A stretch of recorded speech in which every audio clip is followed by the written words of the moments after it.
We're talking about movies. So Spider-Man Across the Spider-Verse just came out, and going into it, I was told that it is the greatest comic book movie ever made, the best film of the year and all that. I'm here to tell you that it is not the best comic book movie ever made, but it is a very good film. And I was a little surprised to come out of watching it to see those kind of reviews for it, because I actually did not know this is a part one. So I think that when you look at it maybe a year from now, when you have part two, maybe together, it may be like one of the best comic book things ever. But for just a part one, I was a little surprised that it was getting that high of praise, because I did not think it was better than the first one. The first one was a very tight, contained story about Miles Morales becoming Spider-Man, and then the journeys of him learning to do that, and you had a lot of good side characters in there. This one was a lot of setup for the next one, and it was very good. A lot of the artwork in it is beautiful, and I like where the story is heading. But for this being what it is, and it being the setup for the next one, I don't see how people are calling it the greatest comic book movie ever made. And it is worthy of high praise. It is a very good movie, but I was a little surprised coming out of the movie to have heard those before.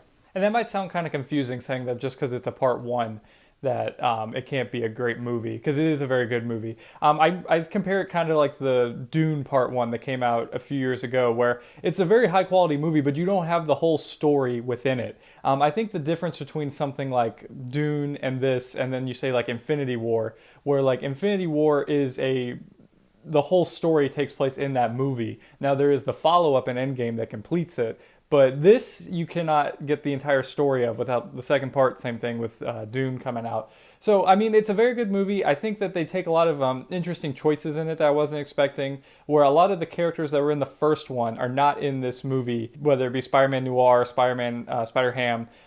Peter B. Parker is not in it a ton, and I think he was one of the big strengths in the first one, played by Jake Johnson from New Girl.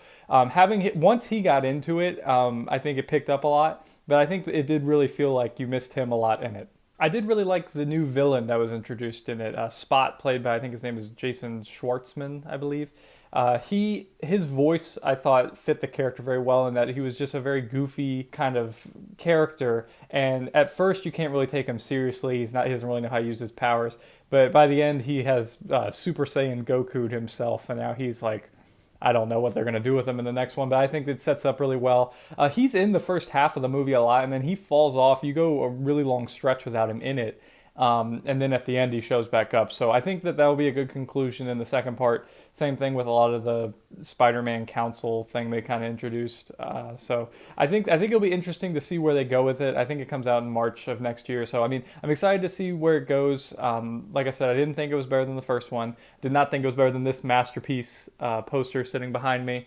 But a lot of good stuff to be enjoyed in there. I think that it's fun. I think kids would like it. It's a little more serious tone. I feel like this is more of like an adult animation movie that kids could enjoy, as opposed to like the kids animation movies that adults can enjoy. I feel like that's a little flip there. There's a few differences in my opinion of those. So, I mean, it's a good movie. I would recommend you check it out, especially if you like the first one. I thought the first one was just a masterpiece. Like I said, the artwork in it is really good. I think it's cool, a lot of the animation styles they use. This one they did, I feel like, press that. So like the first one, they have a lot of, it's just really beautiful animation. This one, it's like they know it's beautiful animation, so they have some where it's just like watercolor dripping, and it's like, you know, they're trying to like raise the bar and go over it with it. I thought they could have just left it at the first one, but yeah, a lot of cool stuff in here, a lot of good animation. I think the people behind it do a good job with just creative stuff like that, and I'm looking forward to seeing the next one. I was a little surprised by the music in here. That I thought the music in the first one was great. A lot of songs throughout the movie that are like catchy and you would listen to on your Spotify or something. This one, I didn't really catch any songs that I was like, oh, that's a good song, that's a good song. I don't know if maybe I just wasn't paying attention, but none of the songs really jumped out to me in this one. I don't know if maybe they chose to use less lyrical songs and more just score. But yeah, that was just something surprising from the first one that wasn't in this one. No Sunflower by Post Malone. I know it's from the first one. Maybe they didn't want to repeat it, but it was a banger, and it wasn't in this one, which is very sad. Light spoiler thing here, but I don't even consider it a spoiler really, because it's something that's not included in the movie. There was a lot of rumors going around that like Tom Holland was going to be in this, and like Andrew Garfield, Tobey Maguire. I'm glad they did not appear in it, because I think that would get a little complicated with the MCU if Tom Holland is like, oh yeah, I also know every single Spider-Man ever that could come help with this. So I'm glad that they didn't have him just like jump in. Like maybe if there's something where they go by him in the next one and he just is like in the MCU or something, but I think that would get a little problematic if you have all them swinging around this Spider-Man utopia and they know everybody. So, I mean, that's probably a good thing in my opinion that they weren't in it. I'm a little bit more of like a Peter Parker guy where it's just like the story of Spider-Man. I think it gets a little convoluted where you have like these 18 other people are also Spider-Man in different universes, so I'm not as familiar with a lot of them. Maybe that's probably a little bit more my thing. It's just like Peter Parker and all that. So it's a little harder for me to like take it. Like I'm with it. Like okay, I get Miles Morales. And it's like okay, then Gwen Stacy, and it's like okay, but then there's this person I never heard of. This person I've never heard of, and just like all these new characters that are like Spider-Man. So, I mean, I think that can be a lot, and I'm a little bit more of a basic, like, even like the Sam Raimi trilogy is just like the solo story of Spider-Man.